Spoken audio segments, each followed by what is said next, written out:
Atención, este episodio contiene lenguaje agresivo, así como descripciones de los asesinatos realizados. Se recomienda discreción.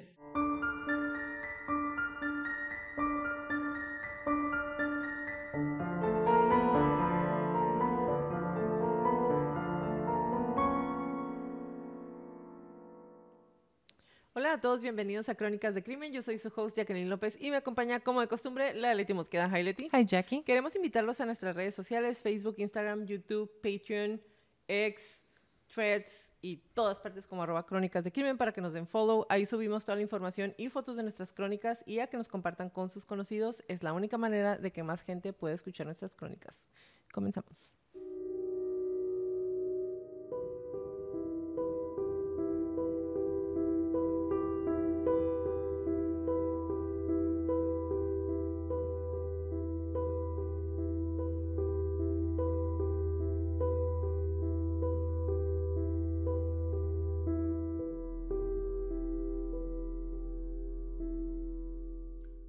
La crónica del día de hoy es un relato de violencia, manipulación y misterio. También plantea cuestiones sobre la justicia, la psicología criminal y las fallas del sistema judicial que permitió que dos individuos tan perturbados permanecieran libres durante tanto tiempo. Es especialmente difícil iniciar una crónica cuando vas a hablar de dos individuos tan enfermos y tan malos, tan abusados por la vida, tan perturbados. Es difícil entender cómo en la naturaleza y en el universo la vida de dos sujetos como estos se pudiera llegar a juntar. Las pesadillas de hoy son patrocinadas por estos dos sujetos que se conocieron en 1976 y que rápidamente formaron un vínculo que muchos podrían llamar amoroso. Vínculo que le costó la vida a muchas personas. En el último episodio, en la última crónica, al final del asesinato de Adam Walsh, les dijimos que para cerrar el caso y que cada quien sacara sus conclusiones, necesitábamos presentarles a Henry Lee Lucas y Otis Toole. Sigo sin saber cómo es que voy a contar esta historia tan enredada y tan horrenda, pero sin más, el día de hoy les voy a narrar la crónica de los asesinatos perpetrados y algunos otros inventados por Otis Toole y Henry Lee Lucas.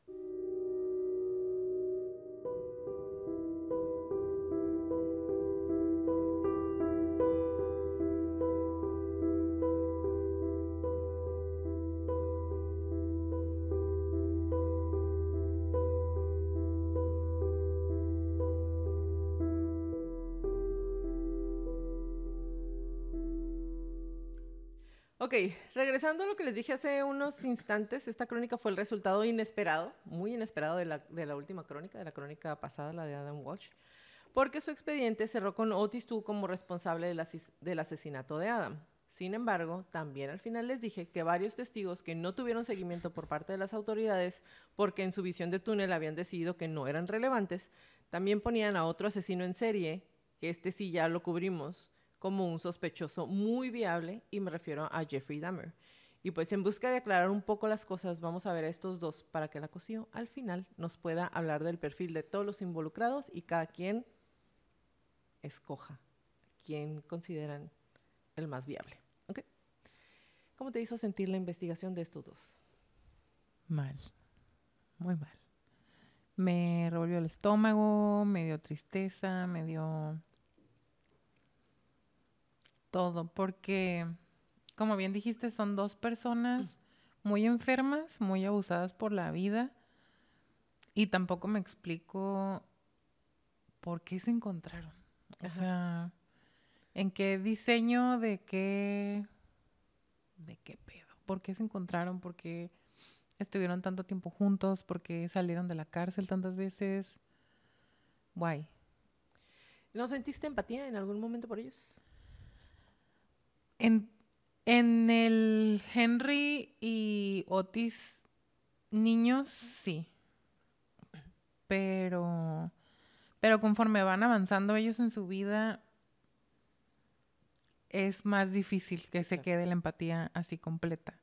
Al final, como siempre les decimos, hay una razón,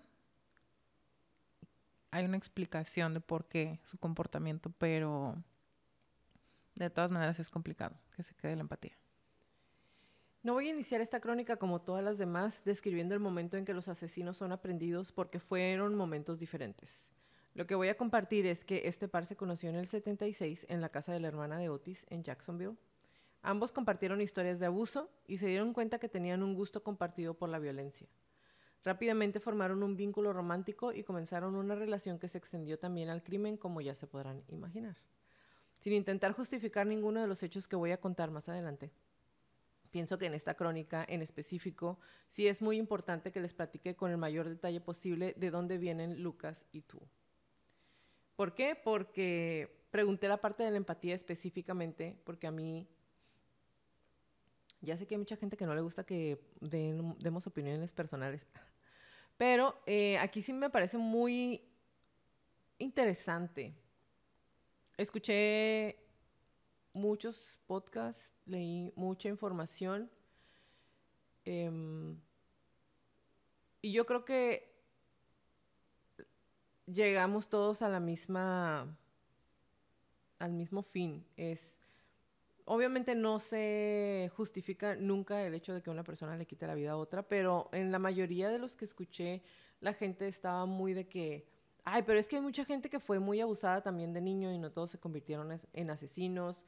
Es que hay mucha gente que sus hermanos no se convirtieron en asesinos y porque ellos sí, y sí hay cierta razón en eso, pero también aquí hay como muchos focos rojos que se encendieron desde que ellos estaban muy pequeños, con muchas peculiaridades, las cuales, como ya mencionó Leti, nos pueden ayudar a saber de dónde viene todo lo que se desencadena más adelante. No quiere decir que siempre vaya a pasar, pero sí podemos saber de dónde viene lo que pasó. ¿Okay? Henry Lee Lucas nació en la madrugada del 23 de agosto de 1936. Era el menor de 9 hijos. Su madre, Viola Dyson Wall Lucas, era una prostituta alcohólica y sádica que ganaba la mayor parte de sus ingresos en la familia, ofreciendo favores sexuales a desconocidos en su propia casa. El padre de Henry, Anderson, también era alcohólico y había perdido ambas piernas tras caer borracho en medio de un tren, en medio de las vías del tren. Ahora, hay diferentes fuentes porque hay quienes dicen que le debía dinero a la mafia y que ellos lo pusieron ahí en las vías del tren para que le cortara las piernas. Otros dicen que estaba alcoholizado y se quedó borracho ahí, pasó el tren. El punto es, había perdido ambas piernas y le decían no legs o el sin piernas en el distrito en donde él vivía. Él complementaba los ingresos de la familia vendiendo lápices y whisky de contrabando que él mismo producía. Henry se crió en una cabaña de 4 habitaciones en el condado de Montgomery, Virginia. La casa era poco más que una choza muy rústica con piso de tierra, es decir, no tenían piso en su casa. No tenían electricidad, no había agua, nada. Era una casa totalmente en condiciones precarias. Compartiendo en ese ambiente estrecho, aparte de la familia inmediata, estaba el novio y proxeneta de Viola, un delincuente de mala muerte llamado Bernie. Todos los ocupantes de la casa compartían un solo dormitorio. El ambiente cerrado en el que dormían hacía que el joven Henry, su hermano y a veces su padre fueran testigos de las aventuras sexuales de Viola con Bernie o con cualquiera de los clientes que llegaban ahí a su casa. A veces Viola insistía en que Henry y su hermano la vieran tener relaciones sexuales hasta el punto de castigarlos si intentaban irse o mirar hacia otro lado. Y no encontré a ciencia cierta, o sea, no hay especificaciones en donde digan sí sucedió, pero también es muy presumible que en algún momento mientras estaban pequeños ella los ofrecía como a los clientes que ya tenía. Entonces, muy probablemente ambos fueron abusados sexualmente por algunos de los clientes de Viola mientras eran niños. ¿Okay? La madre de Henry se negaba a proporcionar ningún cuidado doméstico a su familia, nunca limpiaba la casa ni preparaba comidas regulares para nadie, excepto para ella y para Bernie. Los niños y su padre sufrían abusos constantes, verbales y físicos, y se dejaba que buscaran cualquier comida que pudieran. Es decir, no tenían atención los niños de ningún tipo. No pasó mucho tiempo antes de que ambos niños robaran comida de las granjas y tiendas vecinas de la ciudad. Viola los trataba como si fueran trabajadores contratados, enviándolos a buscar agua y leña para ella y su novio. A medida que Henry crecía, las tareas se hicieron más difíciles y las palizas más regulares. Se vio obligado a trabajar desde el amanecer hasta el anochecer y uno de sus trabajos era vigilar el alambique, que es como una coladera en donde se mezclan líquidos o sustancias que muy presumiblemente era donde su papá hacía el alcohol que después vendía, el whisky que después vendía. Durante esos momentos su padre dejaba que Henry probara el áspero alambique lunar que él hacía, que es la parte como del whisky, que en algún lugar le dicen moonshine, que es alcohol preparado de manera ilegal en las casas. Y no pasó mucho tiempo antes de que Henry también, obviamente, si el papá lo dejaba que estuviera probando el alcohol, el niño tuviera problemas de alcoholismo desde antes de tener 10 años. Era un alcohólico desde que él tenía alrededor de 8 años, ¿ok? Cualquier desviación de las instrucciones de su madre era castigado por lo general con rapidez y mucha violencia. En una ocasión, después de que Henry se negara a realizar una tarea, Viola golpeó a Henry en la cabeza con un tronco de madera. El ataque fue tan severo que le partió el cuero cabelludo hasta el hueso y los golpes dejaron a Henry en un coma que duró un día entero.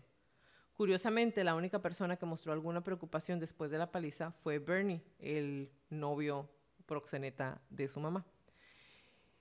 Él estaba convencido de que la policía se enteraría del ataque y vendría a arrestarlos a ambos. Entonces realmente no estaba preocupado por el niño, sino que estaba preocupado porque la policía no fuera a llegar y los atrapara con el alcohol ilegal y la prostitución. Finalmente convenció a Viola de que debían llevar a Henry al hospital. Para evitar ser procesado, Viola le dijo al médico que su hijo se había caído de una escalera. Temiendo represalias, Henry respaldó la historia de su madre. Cuando tuvo la edad suficiente para ir a la escuela, Viola lo probó aún más, rizando su cabello y enviándolo a la escuela en vestidos. Así es, le gustaba disfrazar a su hijo de mujer. Y antes de que se me pase, tuvo 9 hijos. Y en la casa solamente estaban él y su hermano se fue después. A todos los demás hijos, Viola los había dado en adopción, o los regalaba, o los dejaba en casas hogar, porque no sentía como ese instinto materno y no quería cuidar a los niños y no, como ya se dieron cuenta, no le gustaba hacerles de comer ni tener ningún tipo de obligación con ellos. Y por azares del destino, o por cualquier razón que ustedes quieran, solamente se quedó con ellos 2. Entonces, a Henry lo vestía de mujer, lo mandaba con vestidos, le ponía zapatos de niñas cuando le ponía zapatos. Y obviamente pues en la escuela sus compañeros se burlaban de él y se burlaban tanto hasta que un profesor muy preocupado tomó la iniciativa y le cortó el cabello y le dio una camisa y pantalones para que se los pusiera, para no tuviera que ir con ropa de niña. Viola se enojó tanto, se puso tan furiosa que fue a la escuela y agredió verbalmente al profesor por interferir. El mismo profesor recordaría más tarde que Henry era un niño gravemente perturbado que estaba constantemente sucio y desnutrido con claras dificultades de aprendizaje. A pesar de los cuidados y la atención adicional que Henry recibía en la escuela, que eran los únicos cuidados que recibía realmente, las golpizas y el maltrato en la casa eran muy continuos. Con el tiempo las palizas empezaron a pasar factura. Henry sufría convulsiones y a menudo se quejaba de ruidos y voces en su cabeza, desde que estaba pequeño, ¿ok? Para agravar aún más su situación, un accidente con un cuchillo le robó la mayor parte de la visión de su ojo izquierdo y algún tiempo después de que le golpearan con una regla en la escuela, su ojo sufrió daños irreparables y tuvieron que extirparlo y reemplazarlo por un ojo de cristal. Esa es la infancia de Henry Lee Lucas. Por su parte, Otis Toole nació el 5 de marzo del 47. Su padre era un alcohólico que pronto abandonó a él y a su mamá. Lo dejaron al cuidado de una madre fanática religiosa y una hermana que lo vestía con ropa de niña para jugar. Y mientras estaba leyendo esto dije, si todo el tiempo nos hemos preguntado cuáles son las probabilidades de que 2 personas así de perturbadas se encuentren, ¿cuál es la probabilidad de que esas 2 personas de niños hayan abusado de ellos física y mentalmente y a los 2 los hayan disfrazado de niña? What the fuck. Entonces, su hermana lo disfrazaba de niña para jugar. Toole afirmó más tarde que ella abusó de él, incluso lo vestía con ropa de niña y lo llamaba Becky. Cuando era niño, fue víctima de incesto a manos de muchos parientes cercanos, incluida su hermana mayor y su vecina de al lado.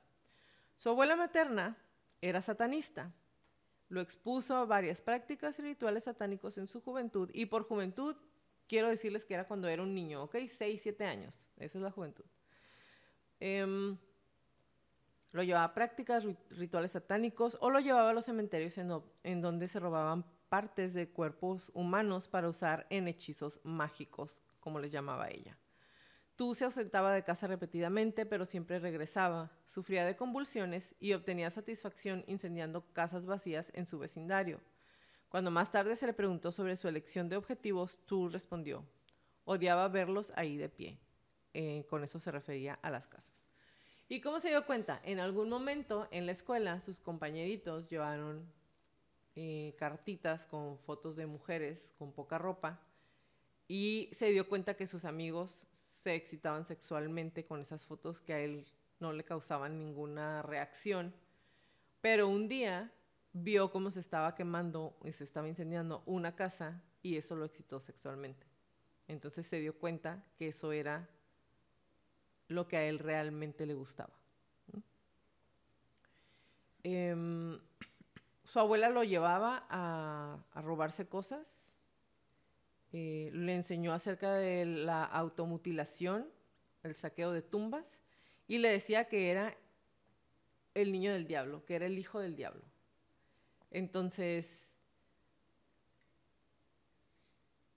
me causa mucho conflicto pensar que una mamá que sea fanática religiosa tenga una mamá que es satanista y a la vez no. O sea, me causa conflicto casarlo, pero al mismo tiempo digo, bueno, puede tener... A lo mejor estaba sublimando como las creencias o la crianza que le dio la mamá. Ajá. En la escuela a menudo se le designaba como un paciente con retraso mental leve, con un coeficiente intelectual de 75. Sin embargo, se cree que su coeficiente intelectual probablemente era más alto y que había recibido puntuaciones tan bajas debido a que sufría varias discapacidades de aprendizaje, incluidas la dislexia y el trastorno de déficit de atención con hiperactividad, y era analfabeto. También sufría de epilepsia, lo que le provocaba frecuentes ataques epilépticos, y a lo largo de su infancia se escapaba de casa a menudo y dormía en casas abandonadas para no estar con su abuela o con su mamá. Fue pirómano desde muy pequeño y se excitaba sexualmente con el fuego. En el documental Death Diploma, o graduado para matar o graduado de la muerte, Tud afirmó que lo obligaron a tener relaciones sexuales con un amigo de su padre cuando él tenía 5 años. Sintió que sabía que era homosexual cuando tenía 10 años y afirmó haber tenido una relación homosexual con un niño vecino cuando tenía 12. Tud abandonó la escuela en 9º grado y empezó a visitar bares gay. También afirmó haber sido un prostituto masculino cuando era adolescente y era conocido por vestirse de mujer. Según admitió él mismo, Tud cometió su primer asesinato a los 14 años y la víctima fue un vendedor ambulante a quien recogió fuera de la ciudad y lo mató. Estaba haciendo autostop y lo asesinó. La policía sospecha que Tud es responsable de la muerte de Patricia Webb, de 24 años, abatida a tiros en Lincoln, Nebraska, el 18 de abril de 1974. 5 meses después, el 19 de septiembre, un hombre armado irrumpió en un salón de masajes en Colorado Springs. La empleada John Lee fue apuñalada y le cortaron la garganta antes de que el atacante abusara de ella sexualmente. Después le dispararon y la apuñalaron. A ella y a su compañera de trabajo, Sun Ok Kusin. Ambas mujeres fueron quemadas, pero Lee sobrevivió y describió a su agresor como un hombre bien afeitado, de 1,88 y 88 kilos alrededor de peso. Dijo que conducía una camioneta blanca y la policía, por razones que aún no entiendo, no están claras, no comprendo, racismo, detuvo a Park Epstein, un soldado con bigote que medía como 1,68 de altura y pesaba como 78 kilos y tenía una camioneta roja.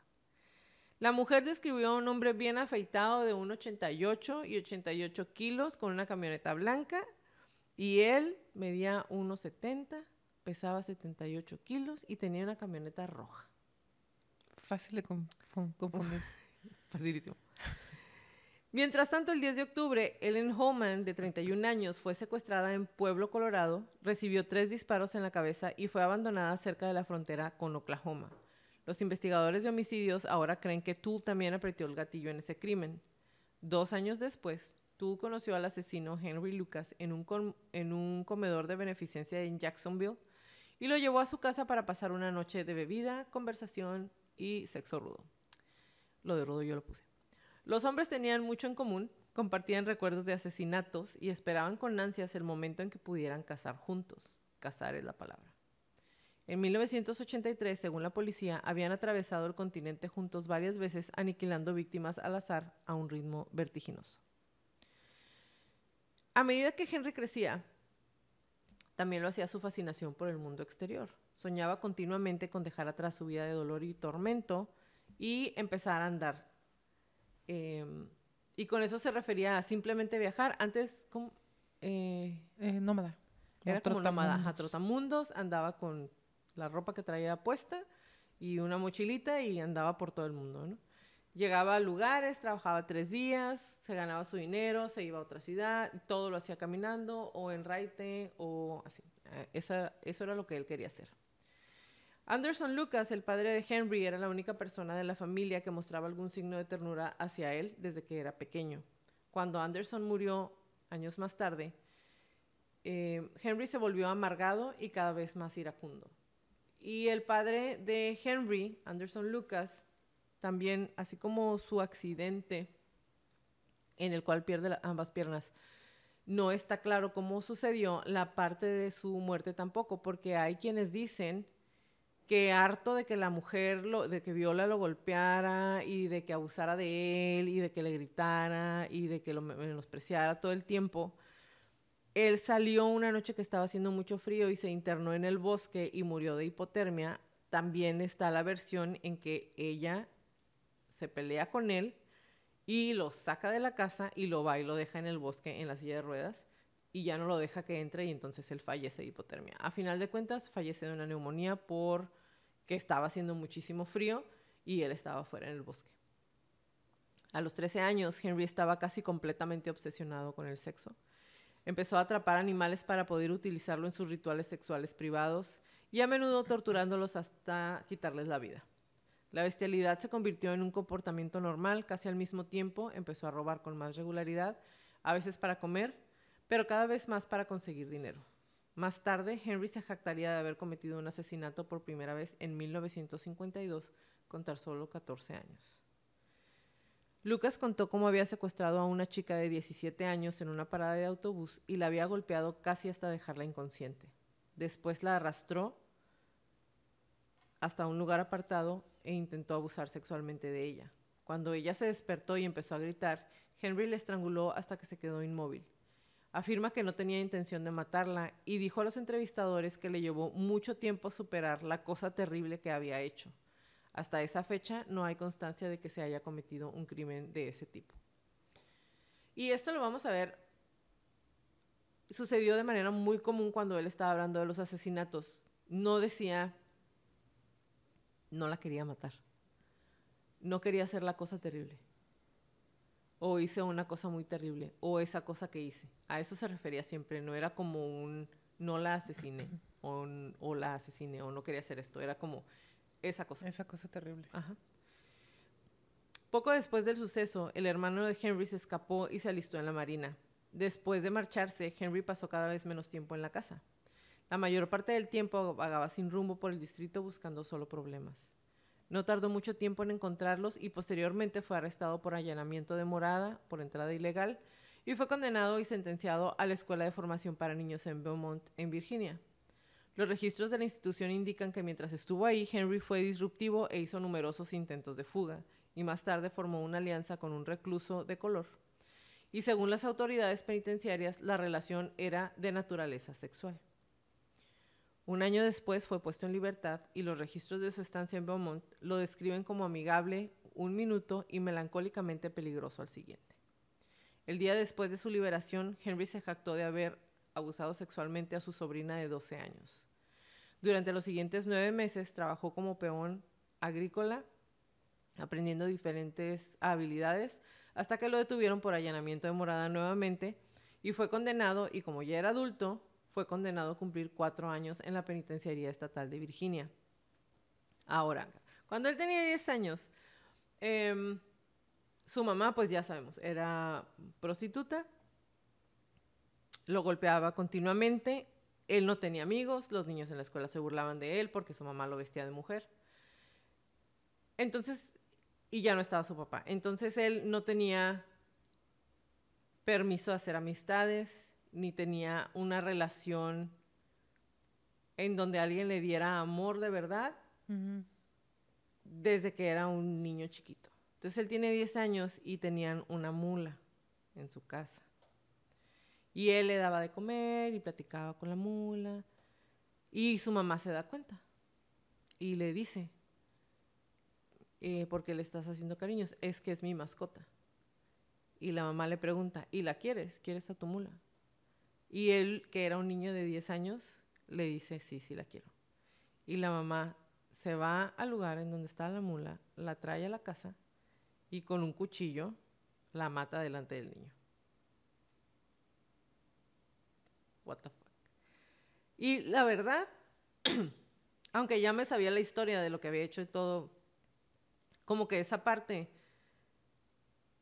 sentí horrible porque no dejaba de ser o sea, él tenía 10 años cuando su mamá hizo eso. Entonces, yo pienso que cualquier cosita que le hubiera quedado como de humanidad, su mamá la mató cuando mató a su mascota. O sea, se me hizo algo horrible porque yo no puedo entender cómo es. Número uno, no puedo entender cómo es que una mamá le haga algo así a su hijo. Y número dos, no hay número dos, no puedo entender. O sea, esa parte no es algo que entiendo. ¿Cómo puedes lastimar a otro ser para hacer sentir mal a tu hijo? ¿Sabes? O sea, se me hizo algo súper tristísimo. Entonces,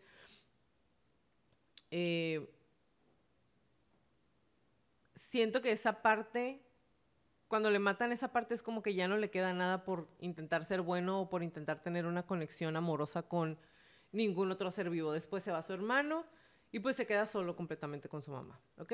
Henry pareció adaptarse a la vida en prisión cuando lo dejan en la penitenciaría estatal de Virginia después de que hace su segundo allanamiento de morada y aprende habilidades comerciales y pasando gran parte de su tiempo trabajando en cuadrillas rurales de caminos. En mayo de 1956, mientras estaba en una de esas misiones, escapó, se robó un carro y se dirigió a Ohio. Estuvo prófugo durante solo 2 meses hasta que fue arrestado por transportar bienes robados a través de una frontera estatal y condenado a cumplir 13 meses en la prisión de Chillicothe, en Ohio. Sí. Durante su breve periodo de libertad conoció a una chica llamada Stella. Después de su liberación en el 59, se mudó a Tecumseh, Michigan, para vivir con su media hermana Opal. Mientras estaba ahí, se puso en contacto con Stella y después de salir con ella durante un corto tiempo, le pidió que se casara con él. Ella aceptó y anunciaron su compromiso. Pero poco después, Viola vino a visitarlo e intentó persuadir a Henry para que dejara a Stella y volviera a vivir con ella, ya que estaba entrada en años y necesitaba a alguien que la cuidara. Henry se negó y estalló una violenta pelea. Stella, al darse cuenta de que se trataba de una familia en la que no quería involucrarse, rompió el compromiso y se fue. Henry se fue furioso y regresó al departamento de Opal. Viola lo siguió y la discusión continuó. En un momento dado, Viola golpeó a Henry en la cabeza con una escoba y se la rompió en el cráneo. Henry tomó represalias y golpeó a Viola en el cuello. Más tarde le dijo a la policía lo siguiente, y cito: todo lo que recuerdo es que le di una bofetada en el cuello, pero después de hacerlo la vi caer y decidí agarrarla. Pero cayó al suelo y cuando volví a recogerla me di cuenta que estaba muerta. Entonces me di cuenta que tenía mi cuchillo en la mano y que se había cortado. Pensando que había matado a su madre, Lucas entró en pánico y después de apagar las luces del departamento se subió a su carro y se dirigió a Virginia. Resultó que Viola no había muerto después del ataque, todavía estaba viva.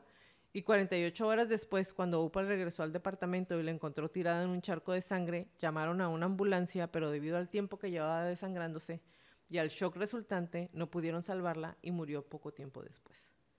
El informe policial afirmaba que había muerto de un ataque al corazón provocado por la agresión.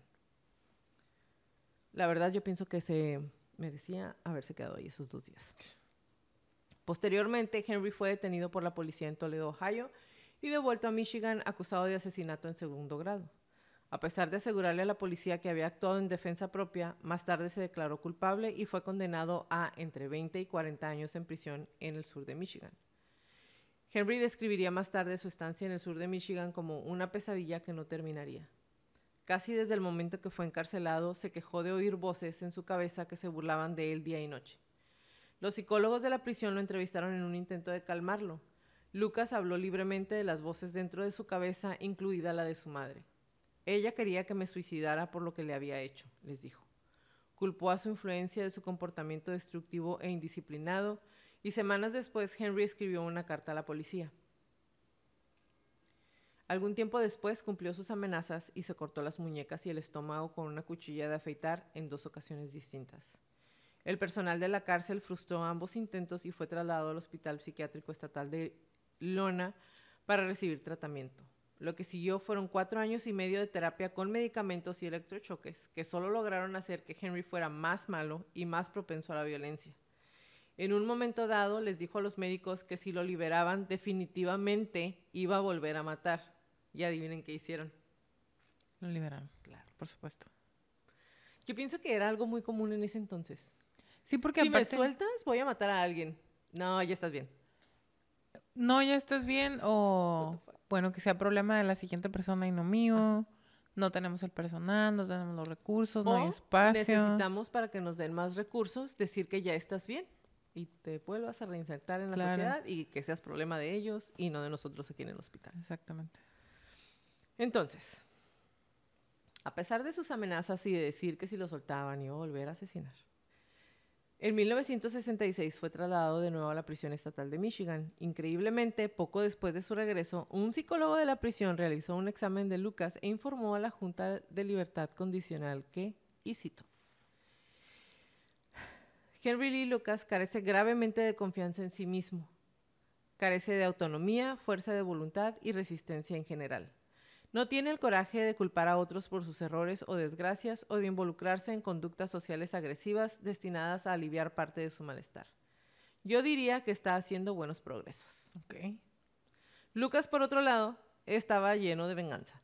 Impulsado por la necesidad de venganza, pasó la mayor parte de su tiempo en prisión, aprendiendo métodos de otros criminales peligrosos, a quienes les preguntaba qué habían hecho delante de los demás reclusos. Y delante de los guardias ahí en la cárcel. ¿Okay? Ok. También estudió libros sobre procedimientos policiales y más tarde, cuando lo pusieron a trabajar en la sala de registros de la prisión, estudió los archivos de otros reclusos analizando las razones por las que habían sido atrapados. No pasó mucho tiempo antes de que aprendiera que para evitar ser detectado, todo lo que tenía que hacer era seguir mudándose a través de las fronteras estatales después de cada delito, porque ahí se dio cuenta que las diferentes corporaciones policíacas no estaban comunicadas entre ellas. Entre cada estado, es más, ni siquiera entre cada municipio. ¿Okay? O condado. 4 años después, en junio de 1970, Henry pudo poner en práctica sus ideas cuando fue liberado anticipadamente debido a las graves condiciones de hacinamiento en la prisión. El día que salió de la prisión estatal de Michigan, le dijo a los guardias, y cito, les dejaré un regalo en la puerta. Más tarde, Lucas afirmó haber asesinado a 2 mujeres el día de su liberación, dejando a una de sus víctimas a la vista de los muros de la prisión. Las autoridades aún no han descubierto ninguna prueba que respalde su afirmación. ¿Les crees? Yo creo que sí les cumplió eso. La nueva libertad de Lucas no duró mucho. 12 meses después estaba de nuevo en la penitenciaría estatal de Michigan, acusado de intento de secuestro de un adolescente en una parada de autobús y de violar su libertad condicional por estar en posesión de una pistola.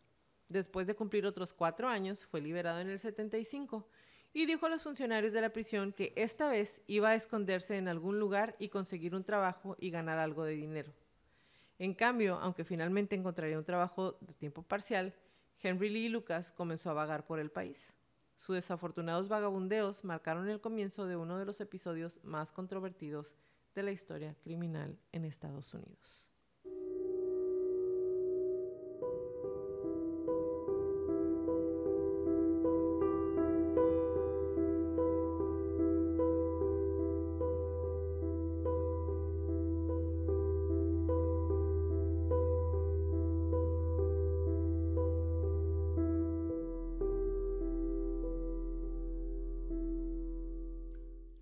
Tras su liberación, Lucas viajó a Port Deposit en Maryland para visitar a su media hermana, Almeda. Almeda y Opal. ¿Te fijas los nombres? Ujú. Okay. Almeda Kisser y a su hija Aomia Pierce. Los registros muestran que se quedó con su hermana durante 3 días, tras lo cual se mudó a Chatham, Pensilvania, con Aomia Pierce y su marido. Durante ese tiempo aceptó varios trabajos, pero no pudo mantenerlos. A través de Pierce conoció a Betty Crawford, la viuda de uno de sus sobrinos. Al principio eran solo amigos, pero la relación se desarrolló de manera constante hasta que finalmente, el 5 de diciembre del 75, después de vivir con Pierce durante un corto tiempo, Lucas Crawford y sus 3 hijos se fueron a vivir a Port Deposit para vivir en un parque de casas rodantes. Henry pasó de un trabajo a otro, ganando solo pequeñas cantidades de dinero. La mayor parte de los ingresos de la familia provenían de los pagos de la seguridad social de Crawford. La familia vivió de esta manera hasta junio del 76, cuando en compañía de otra familia del parque de casas rodantes se mudaron a Hurst, Texas. El plan era que Crawford visitara a su madre mientras Henry buscaba trabajo. Nuevamente, Henry no logró encontrar un trabajo adecuado, por lo que se mudaron a Illinois antes de regresar a Maryland. Y yo creo que en este punto, digo, ya les dije las infancias de los dos y ahorita estamos viendo a Henry Lee Lucas, ¿no? Yo pienso que él, a diferencia de Otis, yo pienso que él sí era malvado. Obviamente de dónde vienen es algo muy similar, pero más adelante les voy a decir por qué pienso que él sí era Malo. malo. De Malolandia. Sí. Y también no deja de asombrarme muy cañón cómo podía conseguir pareja. O sea, esa mujer que tenía 2 hijos y se fue con él, Ujú. ¿cómo? La frase más trillada, siempre hay un roto para un descosido. O sea, no importa dónde vayas o la situación en la que te encuentres, tus demonios, tus necesidades, tus carencias siempre van a combinar con otras de alguien más. Pero, ¿sabes? O sea, yo veo las fotos de ese señor y digo, es malo. Usted se le nota. A lo mejor no. Y solamente porque lo juzgo porque ya lo vi. Pero o sea, yo veo sus fotos y digo, Y es que imagínate, a lo mejor él se presentaba de una manera como que podía llenar algunas de las necesidades o carencias de la otra persona. No necesariamente que fuera verdad, pero sí él se presentaba como una persona con medios económicos, con un es vehículo. que yo pienso, este tipo de personas que nunca han tenido una relación afectiva sana, que nunca tuvo una persona que lo quisiera desde que era niño y que le demostrara que era el amor y cómo cuidar de él, cómo podía imitar con otra persona todo esto a lo que él nunca tuvo acceso. Es que a lo mejor ni siquiera necesita imitar, simplemente con que sea menos peor que lo último que la otra persona experimentó. Porque estamos de acuerdo que él, incluso en sus asesinatos y en su violencia, estaba buscando una conexión. Sí. Entonces, si encuentras la manera de sublimar tus necesidades, o sea, de descargar esa energía que tienes de una manera socialmente aceptable, porque conseguía trabajo, podía observar a otras personas. Uh-huh. Para poder hacerlo durante tanto tiempo, por más que digamos como que tenía dificultades o a lo mejor que no terminó la escuela, de todas maneras, o sea, inteligente y paciente y para planear, aunque en sus asesinatos fuera desorganizado, Uh-huh. o sea, sí tenía la capacidad de observar y de leer a la gente de alguna manera, de convencerlos de alguna manera. No tiene que ser genuino o bueno, simplemente con que sea menos peor que lo peor. Bueno, poco después de regresar a Maryland, Betty Crawford acusó a Lucas de abusar sexualmente de sus hijas. Henry negó los cargos, pero le dijo que había decidido irse de todos modos. El 7 de julio, Lucas empacó sus pocas pertenencias y se dirigió a Florida. En el camino hacia el sur, se detuvo en Tecumseh, Michigan, para quedarse con Opal, su media hermana. Menos de un mes después, Henry y su cuñado Wade Kisser viajaron a Virginia Occidental para una reunión familiar. En el camino, mientras estaban atrapados en un tráfico pesado, Henry entabló conversación con otro hombre y poco después dejó a Kisser para unirse al extraño en un viaje a Shreveport, Luisiana. Después de una breve parada en Virginia para visitar a su medio hermano, Harry Waugh, Lucas llegó a su destino. Mientras estaba en Shreveport, a Henry le ofrecieron trabajo de conducir un automóvil hasta Los Ángeles, pero lo rechazó después de convencerse de que trabajaría para la mafia. Lucas dejó Luisiana y regresó a Port Deposit. No se quedó mucho tiempo y se mudó a Wilmington, en Delaware, en donde un pariente le dio trabajo en una tienda de alfombras. Esto duró varios meses hasta que regresó a Port Deposit para pasar la Navidad con otro pariente, Nora Crawford. El siguiente enero dejó a Nora y se mudó a Hinton, Virginia Occidental y fue a trabajar con Joe Crawford, que no solo era pariente, sino que también era dueño de una tienda de alfombras. Y pues ya había trabajado en eso, entonces ya tenía experiencia. Mientras estaba en Hinton, conoció a una mujer llamada Rhonda Knuckles y vivió con ella hasta marzo de 1978, hasta que se cansó de la relación y regresó una vez más a Port Deposit. Se mudó de nuevo con Opal. Lucas se quedó por un corto tiempo hasta que su hermana Alameda le ofreció alojamiento y un trabajo junto con su esposo. Henry parecía asentado hasta que Alameda lo acusó de abusar sexualmente de su nieta. Nuevamente negó la acusación y a la mañana siguiente les dijo a los Kisser que necesitaba su camioneta y herramientas para recoger un par de autos destrozados para el patio. Cuando Lucas no regresó esa noche ni al día siguiente, los Kisser denunciaron el auto como robado. El vehículo fue recuperado más tarde en las afueras de Jacksonville, Florida, en condiciones inconducibles. Lucas llegó a Jacksonville sin dinero y sin ningún lugar en donde quedarse. Pronto se enteró de una misión que proporcionaba comida y refugio a la gente que no tenía en donde quedarse. Y mientras esperaba en una fila para que lo alimentaran, un hombre llamado Otis Toole se le acercó. Entablaron una conversación y poco después Otis invitó a Henry a regresar a su casa en Springfield, en un suburbio de Jacksonville, para hacerse amigos. En ese momento, Otis compartía una casa con su madre Sarah y su esposo Robert. La esposa de Otis, Novella, un sobrino, Frank Powell Jr., y Frieda Powell, la sobrina de 11 años de Otis, también vivían en la casa. La familia Toole estaba bastante acostumbrada a que Otis trajera a casa a hombres extraños de la misión. Sarah Pierce, una antigua huésped de la casa, dijo más tarde a la policía que Otis, un conocido bisexual, solía recoger hombres para llevarlos a casa con sus fines sexuales. Además de que sus tendencias homosexuales, a Otis también le gustaba ver a sus huéspedes masculinos tener relaciones sexuales con su esposa, Pierce, y la menor de edad Frieda. Henry se adaptó a su nuevo hogar y pronto compartió el dormitorio principal con Otis después de que enviaran a Novella a quedarse con los vecinos. Novella era la novia esposa de Otis. Okay. Otis consiguió un trabajo para Henry en la fábrica de pinturas en donde trabajaba, pero Henry solo duró un mes antes de renunciar y dirigirse al norte. Durante su viaje, supuestamente fue golpeado por un miembro de su familia y pasó varias semanas en el hospital. Cuando estuvo lo suficientemente bien como para viajar, regresó a Jacksonville y reanudó su antiguo trabajo. Más tarde, la madre de Otis, Sarah, compró una casa y se mudó con su familia a ella. Henry dejó su trabajo nuevamente y se dedicó al negocio de la chatarra, llenando pronto el patio trasero de la nueva casa con vehículos y piezas destrozadas. Ahora que Henry trabajaba desde casa, Frieda, o Becky, como la llamaba Lucas, comenzó a pasar más tiempo con él y se desarrolló una relación. Frieda tenía 11 años. 11 años. Él para ese entonces ya tenía alrededor de 34. Solo quiero que quede.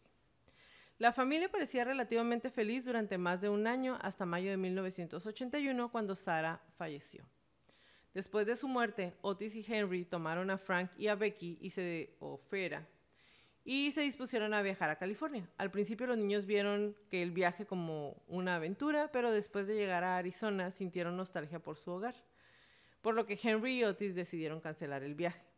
Después de vender la camioneta, tomaron un tren de carga hasta Houston y luego hicieron autostop el resto del camino de regreso a Jacksonville.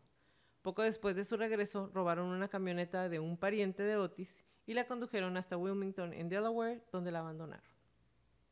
Todo esto con los dos niños. Cuando Toole fue hospitalizado más tarde por una enfermedad, Lucas y los niños viajaron a Maryland, donde fue arrestado por el robo del vehículo de los Kisser y encarcelado. Entonces Frank y Becky, o Frida, fueron devueltos a su madre biológica, Drusilla Carr. Henry estuvo en prisión desde el 22 de julio hasta el 6 de octubre, cuando fue puesto en libertad condicional y regresó a Jacksonville. En diciembre de 1981, después de que Drusilla Carr se suicidara, Frank y Becky, o Frida, fueron enviados a un refugio para niños en Barton, Florida. Qué trágica la historia de esos dos niños también. Horrible. O sea, perdonen la interrupción, pero Para donde voltees, nada más hay sufrimiento, dolor, y negligencia, niños, abuso, cosas horribles. o sea, bueno.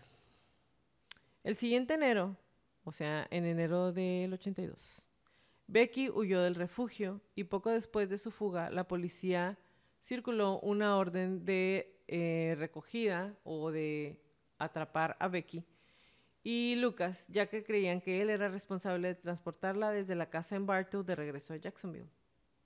Después de salir del hospital, Otis Toole regresó a su casa en Jacksonville, en donde vivió con su esposa hasta mayo de 1982. ¿Se acuerdan su esposa a la que mandó a vivir a la casa de los vecinos por quedarse con su amante?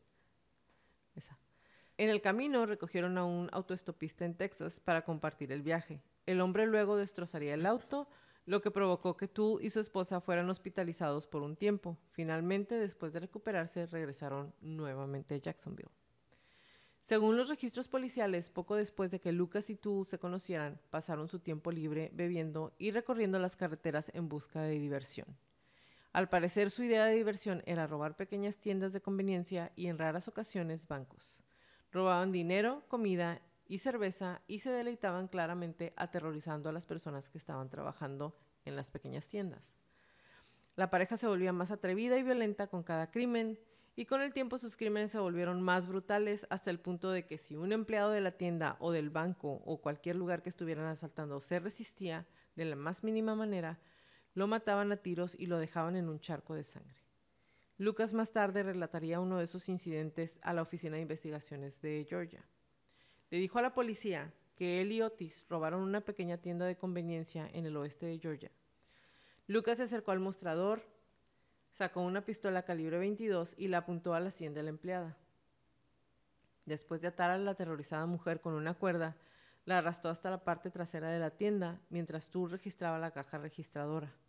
La mujer empezó a gritar y a luchar para soltarse y Lucas le dijo: si no te callas, tendré que dispararte. Temiendo por su vida, la mujer obedeció. Mientras repartían el dinero, Lucas se dio cuenta que la mujer intentaba aflojar las cuerdas nuevamente. Caminó tranquilamente hasta la parte trasera de la tienda y le disparó en la sien. Después, mientras Henry cargaba las cajas de cerveza en el carro, Toole tuvo relaciones sexuales con el cuerpo de la mujer. Al concluir la confesión, Lucas le dijo a la policía: miren, esa es la diferencia entre Otis y yo. Él simplemente las mataba cuando le daba la gana. Al menos yo les advertía primero. Entonces, lo que más perturbó a los investigadores fue que Lucas contó la historia sin emoción ni remordimiento, como si estuviera describiendo un incidente del que otra persona era responsable. Los asesinatos siguieron aumentando a medida que la pareja de asesinos aprovechaba cada oportunidad para cometer crímenes cada vez más brutales. Parecían estar impulsados por el deseo de demostrar quién era el más letal. Toole luego se jactó ante la policía de uno de esos incidentes mientras conducía por la autopista 35 a través de Texas. Se encontraron con una pareja de adolescentes que caminaba por el costado de la carretera. Al parecer, el carro de la pareja se había quedado sin gasolina y se dirigían a una gasolinera local. Al parecer,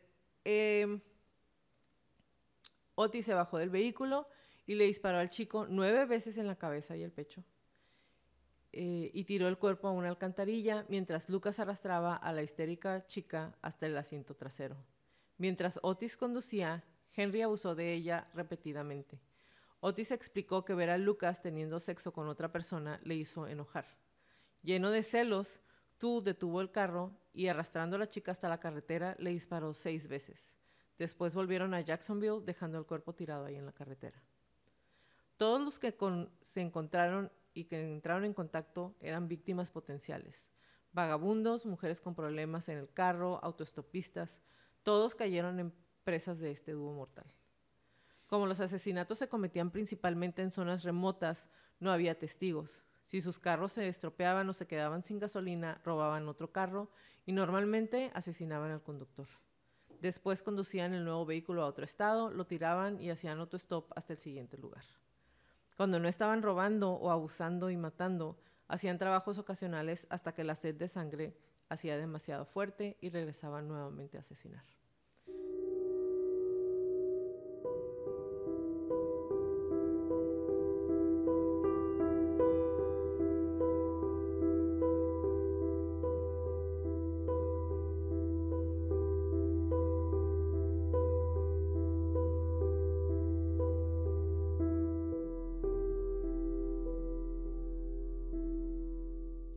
La matanza continuó incluso cuando la pareja viajó más tarde con Frank y Becky o Frida Powell, que para entonces se había convertido en la amante de Henry.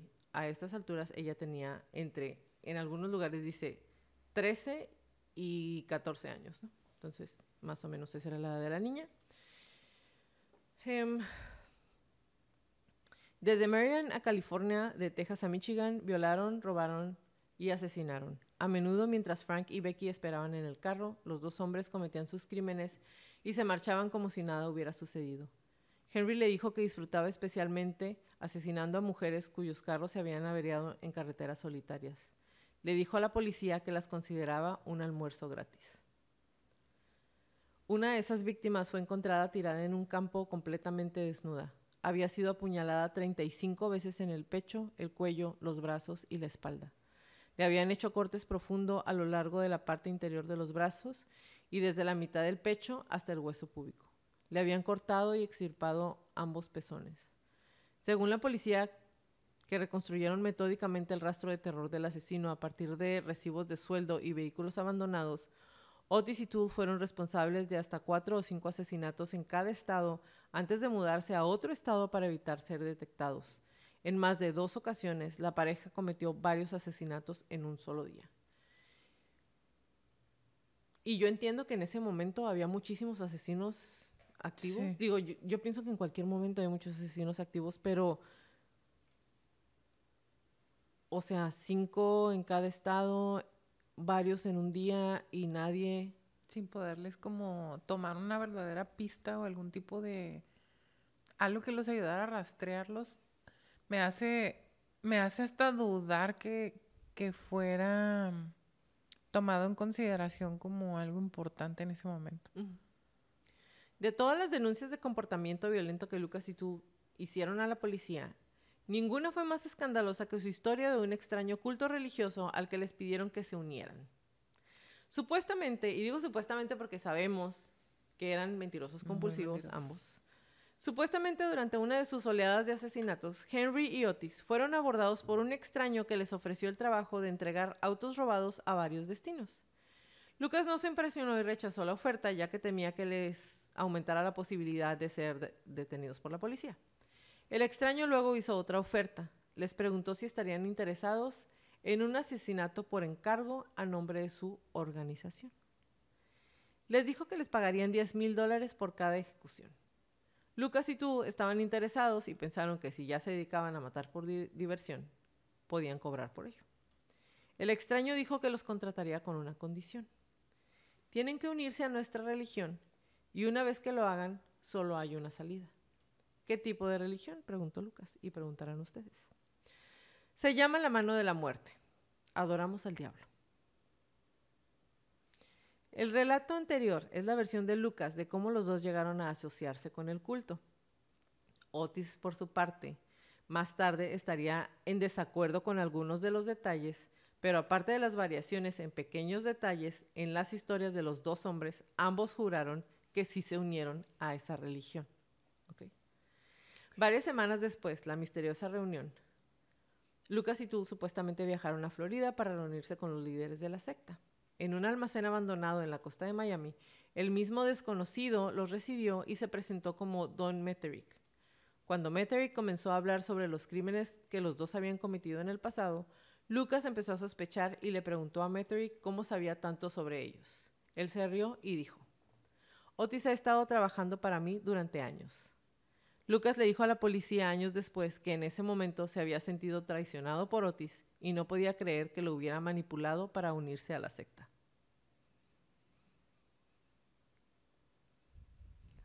What the fuck? Esa noche, en un lugar aislado de los Everglades en Florida, Henry Lee Lucas fue incluido en la mano de la muerte. Más tarde, él y Otis fueron llevados a las profundidades de los Everglades en una isla en donde Lucas recibiría entrenamiento. Meterick le dijo: de ahora en adelante harás todo lo que te digan sin cuestionarlo. Te dirán que mates a alguien mientras estés aquí y obedecerás. Una vez que hayas demostrado que vales, serás uno de nosotros. Luego llevaron a ambos hombres a una tienda de campaña y le dijeron a Lucas que esperara su misión. Una hora después, Meterick fue a buscarlo. Tu nombre está en la tienda de al lado, le dijo. Sácalo de la vista y córtale la garganta. Asegúrate de cortarlo bien porque lo necesitaremos más tarde. Lucas le dijo a la policía que Toole se rió de alegría ante la perspectiva de utilizar el cuerpo después de que el acto estuviera hecho.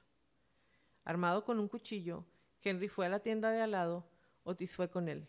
Otis sacó una botella de Jack Daniels y le dijo a Henry: le dará más sabor. En ese momento, Lucas no tenía idea de lo que quería decir su compañero. Toole entró primero en la tienda y entabló una conversación con el ocupante masculino. Por la facilidad con la que hablaban, Lucas supuso que los dos se habían conocido antes. Toole atrajo al hombre a una playa cercana con la promesa de tomar una copa. Lucas esperó en las sombras mientras Otis le entregaba la botella al hombre. Cuando el hombre inclinó la cabeza hacia atrás para tomar un trago, Lucas se colocó detrás de él. Agarrando el cabello del hombre con una mano, extendió la mano con el cuchillo y de un rápido golpe le cortó la garganta. Lucas y Toole se turnaron para beber de la botella mientras su desventurada víctima yacía desangrándose a sus pies. Ahora. Por un momento pensé que ibas a decir que tomaron turnos para beber la sangre. No, pero ahí te va. Después de que el hombre murió, según la historia, Meterick fue informado e inspeccionó el cadáver. Felicitó a Lucas por una muerte rápida y limpia. Y más tarde esa noche, Henry asistió a su primera misa negra, durante la cual el hombre al que le había quitado la vida fue cocinado y devorado por los demás miembros del culto. Por eso le dijo que le iba a dar mejor sabor. Okay. En las semanas siguientes, Lucas dijo que le enseñaron los puntos más finos del secuestro, el incendio provocado, todos los métodos de asesinato y el rapto de niños. También le enseñaron la forma correcta de preparar un sacrificio humano y, de acuerdo con el código satánico del culto, participó en varios rituales que involucraban cadáveres, incluida la necrofilia. 7 semanas después, cuando terminó su entrenamiento, Lucas estaba listo para ponerse a trabajar. Él y Toole emprendieron un viaje a los estados del sur para secuestrar niños que serían utilizados en ceremonias de sacrificio dentro del culto o transportados a México, donde serían vendidos en el mercado gris a familias adineradas. Después de una prueba para verificar la ruta y familiarizarse con los métodos de la patrulla fronteriza, se embarcaron en su primer trabajo de secuestro. Les habían suministrado drogas para someter a los niños mientras eran transportados. Lucas le dijo a los investigadores que sorprendió lo fácil que era secuestrar bebés. Cuando llegaron a San Antonio, Texas, Lucas y Toole recorrieron los estacionamientos de los centros comerciales hasta que encontraron a un bebé que habían dejado dormido en el automóvil. Varios minutos después tenían al bebé en el carro, drogado y listo para ser transportado a través de la frontera.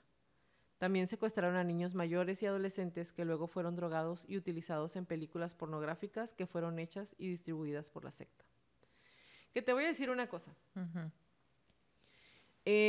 Después de todo lo que hemos visto ¿En esta vida? Después de hacer a Dahmer, después de hacer todo esto,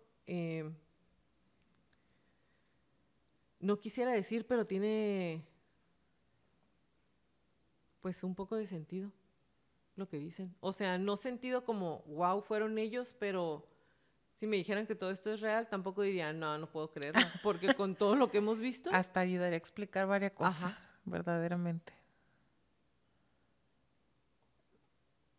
O sea, sí está muy impresionante, pero también es como... descabelladísimo. Y al mismo tiempo posible. Sí. Porque estamos de acuerdo que ¿a dónde se van todos los niños que se roban? Sí. Y, ¿sabes? Más tarde, la policía buscaría en vastas áreas de los Everglades de Florida en barco y helicóptero pruebas de la existencia de la secta, pero no encontrarían ninguna. Lucas lo justificó diciendo a la policía que la secta era una conspiración nacional que involucraba no solo a policías de alto rango, sino también a políticos, y probablemente se les avisó que los estaban buscando. Otra vez, ¿no? Supuestamente después de llevar a cabo más tareas desagradables para la secta, le dijeron a Henry que regresara a casa de vacaciones y esperara más instrucciones. Otis decidió quedarse y unirse a Henry más tarde. Si la secta de hecho existía y si Lucas recibió generosa paga por los crímenes que cometió en su nombre, no había evidencia de su nueva riqueza cuando regresó a Jacksonville. Poco después de su regreso, Lucas tomó a Becky y sus escasas pertenencias y se dirigió a California diciéndole que iban a establecerse como marido y mujer. Era la primera vez que habían estado solos durante un periodo prolongado y Henry pronto se dio cuenta de que, aunque disfrutaba de su compañía, ella podía ser petulante y exigente. Salir sin dinero significaba que tenían que cometer numerosos hurtos menores en el camino para poder pagar el viaje. Según Lucas, hasta ese momento nunca había tenido relaciones sexuales con Becky, pero a medida que avanzaba el viaje, ella se volvió más exigente en ese aspecto y se enojaba cuando Lucas se negaba a sus peticiones sexuales. Henry insiste en que se resistió porque estaba dividido entre la lujuria y una devoción paternal por Becky. Háganme el favor. El fabrón cabor. En el pasado, si hubiera querido sexo, la hubiera podido asaltar sexualmente para satisfacer sus ansias sexuales. Para él no significaba más que robar cuando estaba en la ruina. En cuanto a matar, eso era diferente. El asesinato era simplemente pura diversión para él. En un momento dado, después de que Lucas se negara a tener relaciones con ella, Becky se enojó y acusó a Henry de ser homosexual. Él negó las acusaciones y la tranquilizó con la promesa de comprarle ropa y regalos. Más tarde esa noche, cuando Becky estaba dormida, Lucas salió del motel y se dirigió a una parada de camiones. Afirma que recogió a una mujer y después de llevarla a un lugar apartado, abusó de ella y le cortó la garganta.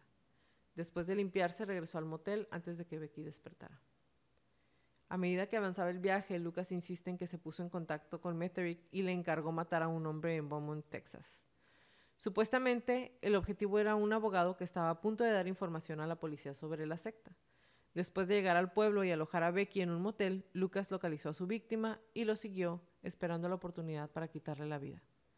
Henry le contó a la policía cómo entabló amistad con el hombre y lo atrajo a un lugar tranquilo con la promesa de compartir una botella de alcohol.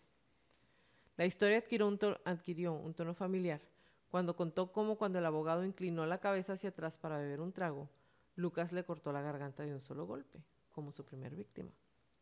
Más tarde se jactaría ante Otis, delante de la policía, que había cortado al hombre tan profundo y rápido que el licor simplemente se le escapó por la parte inferior de la cabeza. Lucas cambió de carro, sacó el cuerpo de la ciudad y lo arrojó a una fosa poco profunda. Luego condujo el carro del hombre hasta el motel. Después de recoger a Becky, regresó al lugar del entierro y con la ayuda de Becky desenterró el cadáver, lo decapitó y enterró las partes por separado.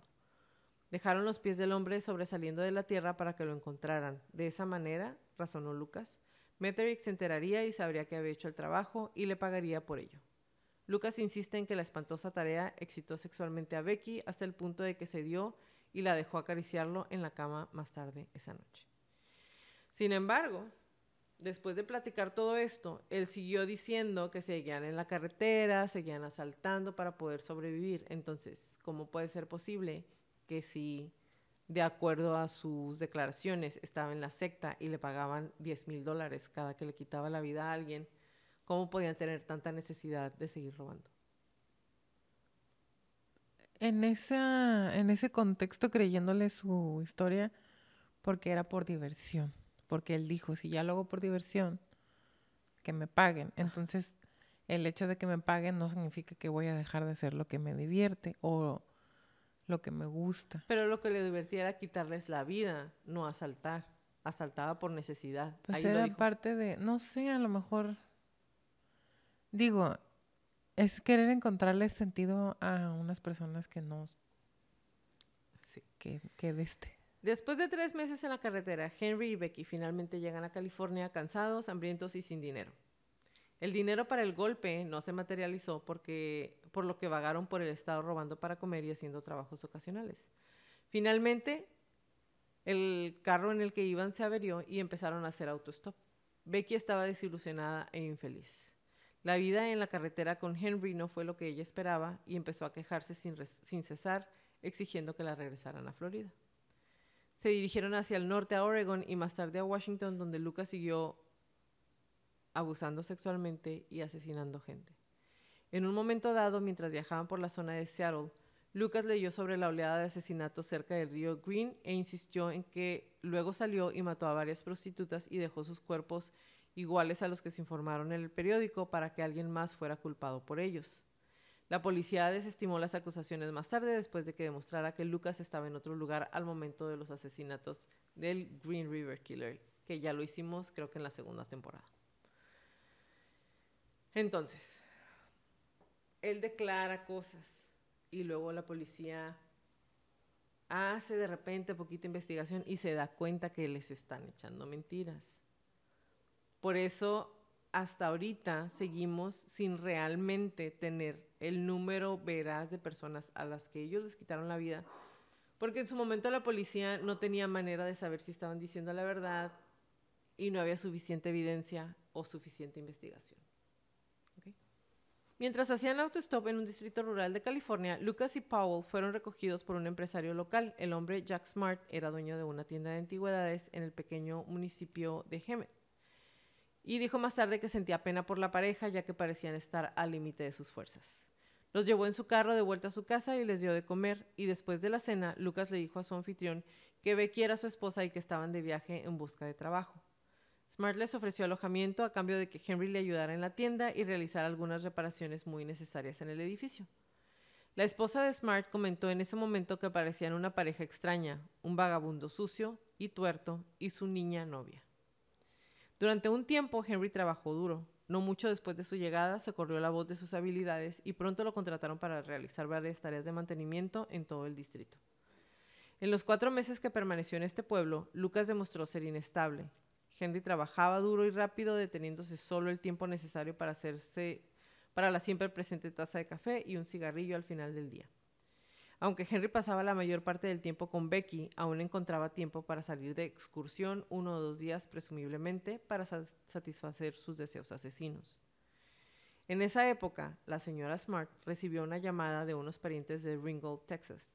Le dijeron que su madre enferma era demasiado mayor y frágil para cuidar de sí misma y necesitaba ayuda, especialmente con el mantenimiento de su casa.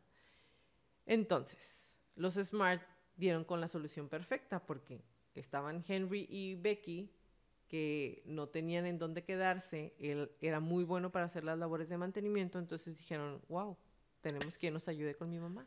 ¿Cómo crees? Así es. Los invitaron a mudarse a Ringgold para vivir sin pagar renta. Todo lo que tenían que hacer era ayudar en la casa a la mujer que ya estaba muy mayor. Poco después, la extraña pareja viajó en autobús a su nuevo hogar y fueron recibidos en la estación de autobuses por la madre de la señora Smart, Kate Granny Rich. Ella se encariñó con Becky de inmediato y prodigó atenciones a la joven. A Henry se le dio el control del lugar y a cambio del trabajo que realizaba, no solo le dio comida y cama, sino también la confianza de Kate. No pasó mucho tiempo antes de que ella le diera dinero para hacer las compras semanales de alimentos para la familia. Al principio Henry era diligente, pero no pasó mucho tiempo antes de que empezara a gastarse el dinero en cerveza y cigarrillos. El empleado de la tienda general local empezó a sospechar cuando Henry y Becky empezaron a pedir grandes cantidades de productos que Kate Rich nunca había comprado antes. La gota que derramó el vaso fue cuando Henry comenzó a pagar los pedidos con cheques que estaban firmados de manera diferente a lo normal. El empleado se puso en contacto con los parientes de Rich en Oklahoma y les dijo que temía que estuvieran aprovechándose de la señora. Los parientes condujeron hasta Ringgold para verlo por sí mismos y cuando llegaron encontraron a Rich sentada en la mesa de la cocina rodeada de suciedad y mugre. Los platos no se habían lavado durante semanas y las habitaciones no se habían limpiado durante meses.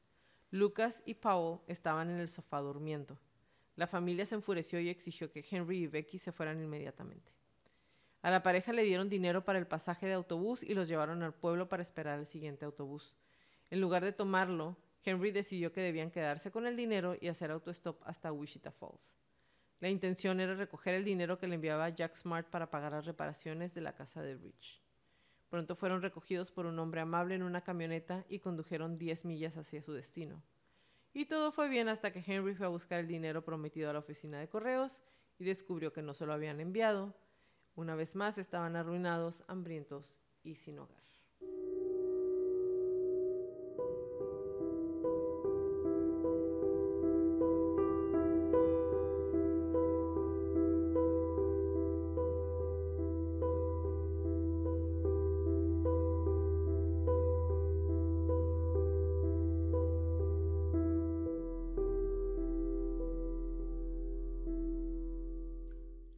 Y hasta aquí nos vamos a quedar el día de hoy. Ya les prometo que en el otro capítulo, en la próxima crónica, la cocina nos va a contar todo para que ya se queden con el cierre de estos hombres que son despreciables. Gusanos. Así es. Gracias por acompañarnos en un episodio más de Crónicas de Crimen. Los esperamos en nuestro próximo capítulo. Si les gustan nuestras crónicas, por favor, regálanos un review en iTunes y o en Spotify. Y suscríbanse a nuestro canal de YouTube, regálenos muchos likes, píchenos un café en el Patreon. Y recuerden, si tienen alguna crónica que quieren que pase a la lista de nuestras próximas temporadas, mándenos un correo a info@cronicasdecrimen.mx. Como repetimos en todas las crónicas, créanle a su instinto siempre. Si algo no se siente bien, si algo me dice que salga corriendo, vete, es mejor parecer paranoico y estar a salvo a quedarte y poner en peligro tu vida. Ahora sí, bye Leti. Bye Jackie, bye Crónicos. Toda la redacción y búsqueda de esta crónica fue hecha por mí, todo el perfil clínico fue realizado por Leti Mosqueda y toda la música es por Kevin MacLeod.